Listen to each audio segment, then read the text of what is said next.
Carola y yo siempre fuimos las mejores amigas. Ayer ella me invitó a su casa, a jugar y a que me quedara a dormir. La verdad, no supe si aceptar su invitación, porque aunque tengo ya 8 años, jamás me animé a quedarme en la casa de nadie. No te preocupes, me dijo ella, todo estará bien. Acepté y me fui con ella luego de la escuela. Jugamos hasta el anochecer, cenamos, y su madre nos dejó ver una película antes de ir a dormir. Cuando llegó la hora de acostarse, me di cuenta de un problema.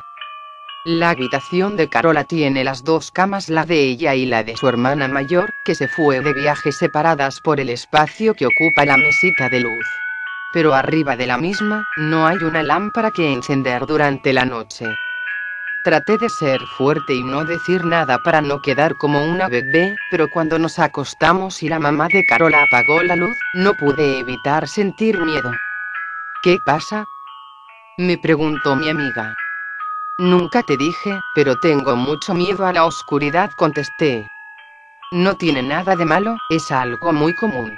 Tengo una idea, saca la mano que tienes de mi lado y toma la mía, así no tendremos miedo. Me pareció un buen plan, y cumplí lo que me dijo.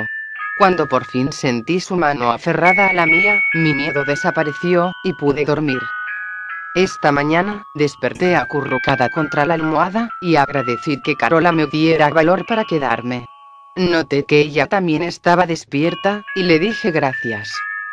No fue nada, solo tuve que hacer esto. E intentó darme la mano. Pero cuando yo también quise tomársela, descubrimos que por más que nos esforzáramos, jamás alcanzaríamos una la mano de la otra desde la cama.